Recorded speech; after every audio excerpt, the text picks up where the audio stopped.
In the early 16th century, while European cities were drowning in filth and disease, there existed a city so clean, so advanced, and so well fed that it surpassed anything the old world had ever seen. A city where fresh, clean water flowed through its streets, where food waste and human waste was meticulously collected and recycled, and where markets overflowed with food so abundant that it fed hundreds of thousands of people daily, making it easily the best-fed city in the world. The early 16th century was a time when famine and scarcity plagued much of the world. Tenochtitlan was a city of unparalleled abundance. Its markets were a cornucopia of food. The Aztecs had perfected a system of agriculture so efficient that it fed a population larger than any European city of the time. But how did they do it, and why is this not common knowledge today? While the Aztecs bathed daily using natural soaps made from plants and perfuming themselves with fragrant flowers, the Spanish were notorious for their poor hygiene. In fact, the Aztecs were shocked by how dirty the invaders were. Imagine that the so-called civilized Europeans were seen as uncouth by the people they came to conquer. This was a time when European cities were plagued by filth, overcrowding, and disease. Cities like London, Paris, and Seville were notorious for their narrow, unpaved streets choked with garbage, human waste, and animal carcasses. Open sewers ran through many streets. Bathing was rare, as many Europeans believed it opened the pores to disease, and personal hygiene was often neglected. But how did a civilization without horses, without iron, and without wheels achieve such a high standard of cleanliness that it put Europe to shame? Tenochtitlan wasn't just clean, it was a marvel of engineering. Fresh water flowed into the city through aqueducts, while an ingenious waste collection system ensured that the streets remained spotless. Human waste was recycled as fertilizer for the chinampas, the floating gardens that fed the city. This wasn't just a city, it was a self-sustaining ecosystem. How did the Aztecs achieve such sophistication centuries before modern urban planning? Yet despite its brilliance, Tenochtitlan's story remains largely untold. How could a city so advanced, so prosperous, and so ahead of its time be so forgotten? What can we learn from the Aztecs about sustainability, urban planning, and resilience? And why does the world still underestimate the achievements of ancient civilizations? To find out, we are going to hear the first-hand accounts recorded by the Spanish invaders when they captured the city in 1519. In the heart of the Valley of Mexico, surrounded by towering mountains and set in the middle of shimmering lakes, stood one of the most remarkable cities of the ancient world, Tenochtitlan. When Spanish conquistadors first laid eyes on this Aztec capital in 1519, they were struck with disbelief. Here was a city that rivaled, and in many ways surpassed, the greatest cities of Europe. With its intricate canals, towering temples, and thriving markets, Tenochtitlan was a marvel of engineering, cleanliness, and abundance. But what truly set it apart was its advanced systems of food supply, water management, and hygiene systems that left the Spanish in awe. Bernal Díaz del Castillo, a soldier in Hernán Cortés's army, could hardly believe what he saw. He described Tenochtitlan as a place of enchantment, a city rising from the water like a dream. We were amazed and said that it was like the enchantments they tell of in the legend of Amadis on account of the great towers and buildings rising from the water and all built of masonry. The city streets were wide and meticulously planned, some lined with water canals for canoes, others paved and bustling with activity. The streets are very wide and straight, and some are half land and half water and are navigated by canoes. All the streets have openings through which the water flows, and at these openings, some of which are very wide, there are bridges made of very large and solid beams. As Del Castillo noted, the sheer scale of the markets dwarfed those in Europe. The city has many squares where markets are held and trading is carried on.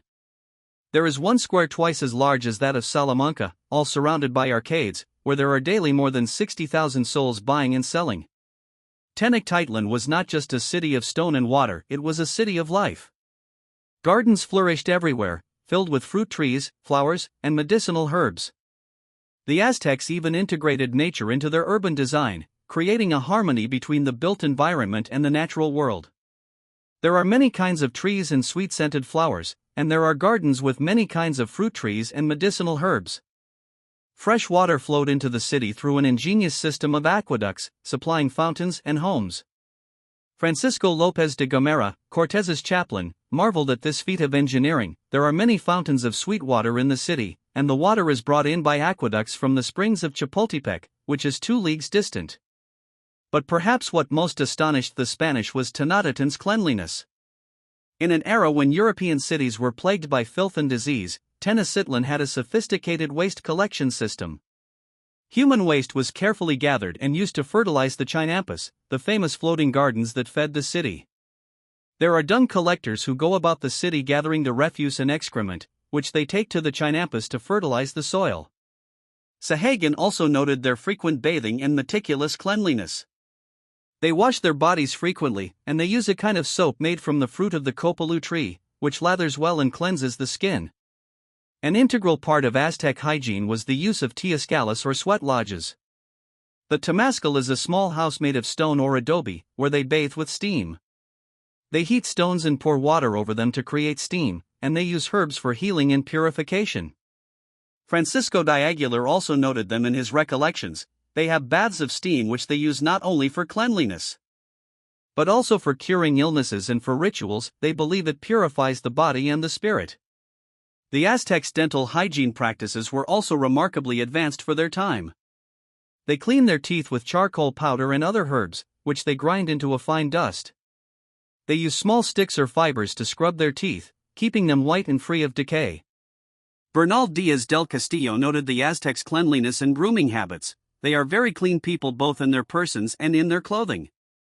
They wash their mouths and teeth every day using certain herbs and powders to keep them clean and white. At the heart of Tenochtitlan's prosperity were the Chinampas artificial islands built on the lake. These floating gardens were incredibly fertile, yielding multiple harvests each year and providing food for the city's massive population. They have gardens of flowers and vegetables, which are planted on rafts made of reeds and covered with earth, and these float on the water. They are so fertile that they yield crops several times a year. The chinampas are arranged in neat rows, separated by canals that allow canoes to pass through. The farmers move between them in small boats, tending to their crops with great care. It is a sight to behold a city of gardens floating on the water. They grow maize, beans, squash, and flowers, and the soil is so rich that it requires little effort to cultivate. Bernardino de Sahagun, in the Florentine Codex, described the construction and maintenance of the chinampas in detail. The chinampas are built by weaving together reeds and stakes to form a raft, which is then covered with mud and soil from the lake bed. Willow trees are planted at the corners to anchor the chinampa and prevent it from drifting. Over time, the roots of the trees grow into the lake bed, creating a stable foundation. Francisco Cervantes de Salazar, a Spanish historian, wrote about the chinampas in his Crónica de Nueva España, published in 1560. The chinampas are a marvel of agriculture, producing an abundance of food with minimal labor. The farmers use a system of crop rotation and intercropping to maximize the yield of their plots. They used a particularly sophisticated form of intercropping called the milpa system that utilized the symbiotic relationship that occurs from planting corn, beans, and squash together in close proximity.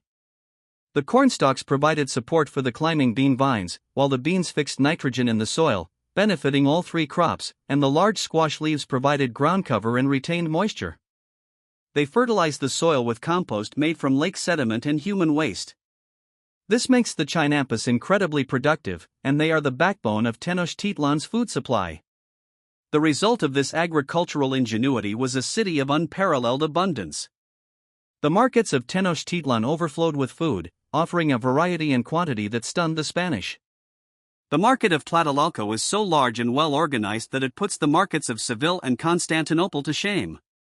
There are separate sections for every kind of goods: food, clothing, pottery, jewelry, and even live animals.